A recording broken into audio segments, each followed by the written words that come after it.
Hey guys, Luke here. I've decided to get into foiling and thought I'd make some videos about it. I've seen all these other people out there foiling these days. Looks like a lot of fun, and so I wanted to give it a try and get into it. And so I thought I'd make some videos about me learning. So if you're learning, maybe we can learn together, or if you're looking to get into it, hopefully I can give you some tips about my experiences, what's gone wrong, what's gone right, how it's all worked. So basically, I've started with a bit of a makeshift way. I like getting into the shaping bay and sort of tinkering around. And so what I've decided to do is modify one of my old boards, my old strapless kite surfing boards. And a local guy here, Marty, actually made some wings for us. So these are the old wings that he was using. He molded them up out of carbon fiber. So you can see the wing shape there.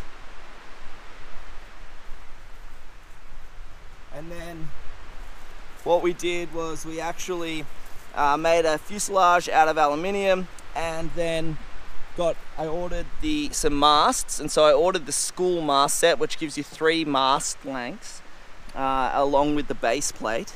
And then I sort of strengthened this area and put some bolts through it with some lugs in there to basically make this a lot stronger, because there's a lot of load and a lot of pressure. So if you're more interested in how this actually happened and how I actually did it, let us know in the comments, and I can make a video about modifying an old surfboard so that you can do it as well, and what I learned from that.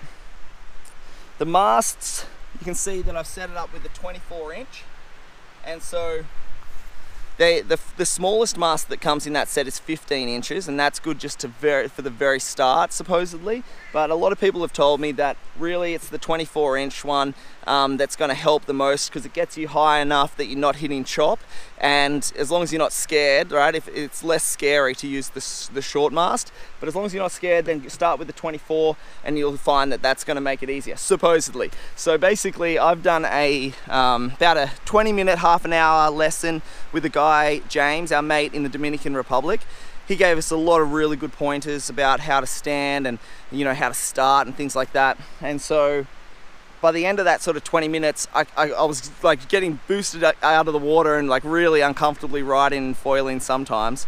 And then I got a couple of rides, maybe 10-20 meters long, which was awesome.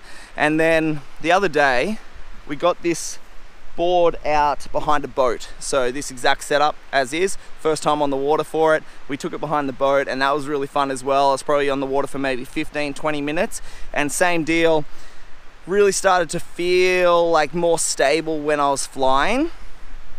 You can see that I've left the straps off, and I do a lot of strapless riding anyway, and I think that this is going to be easier for me to be able to move my feet to adjust my weight.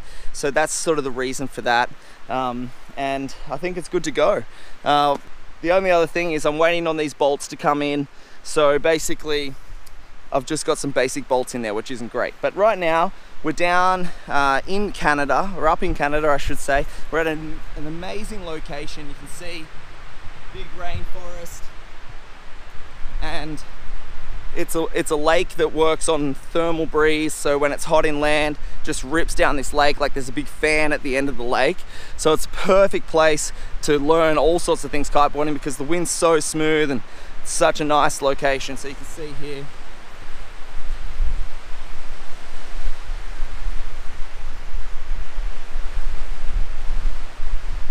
and basically, it's coming to the end of the season, so this is one of the last sessions we'll be able to have here.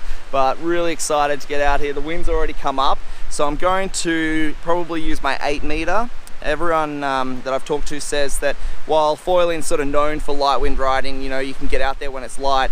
When you're first learning, you really need sort of almost similar power to the way you would ride a directional surfboard, because you need to be able to rely on the kite, maybe lean against it a little bit.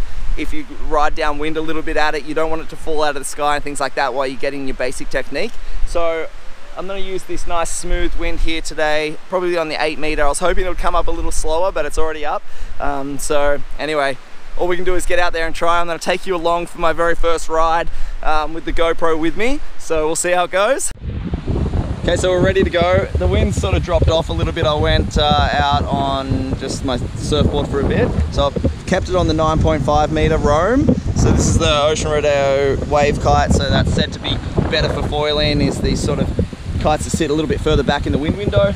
And you can see the foil down there waiting. So I'm gonna get a launch and let's get out there. Thanks, mate.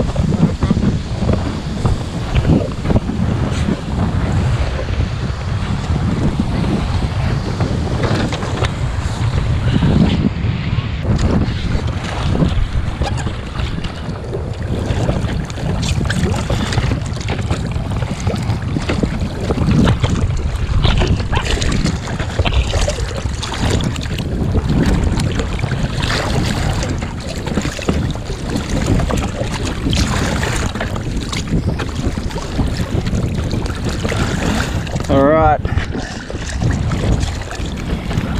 let's see if I can make this work.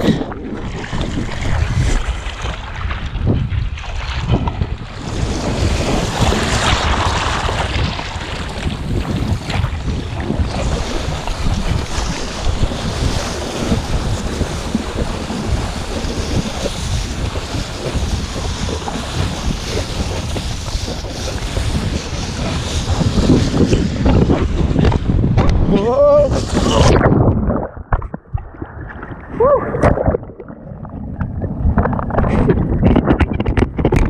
Well, that's the first crash underway. Man, oh, it feels really different. It's hard to sort of get up. You really have to roll up onto the board, you know. Scared I'm gonna kick myself on this foil. Anyway, let's see if we can do it again.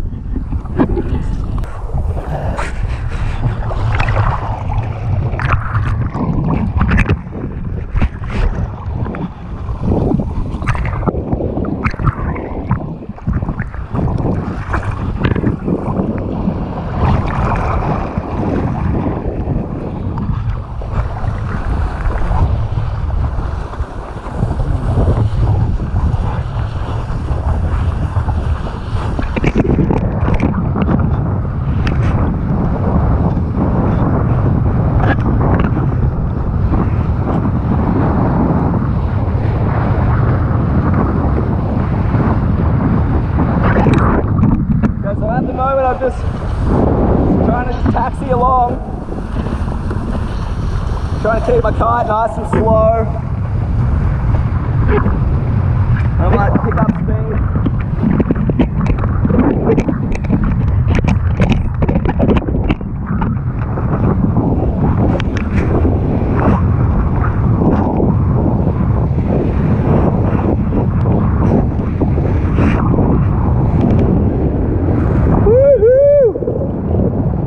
That's it.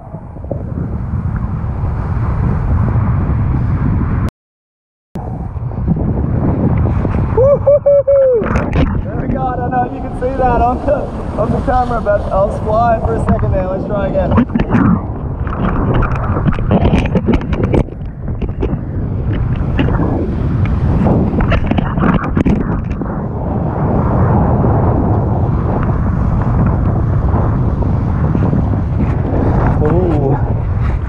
There we go. Oh yeah.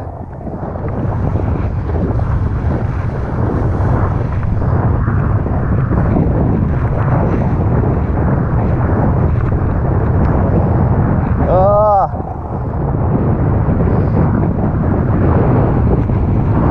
Woo! Number 2. Whoa.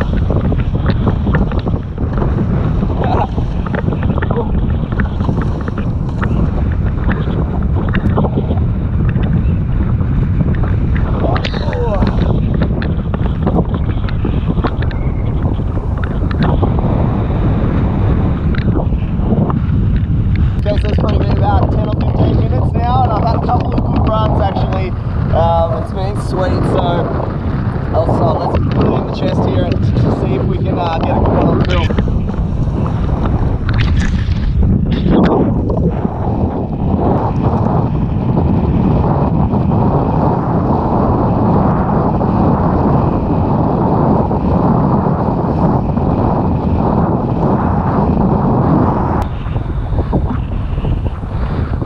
Woohoo! This is it.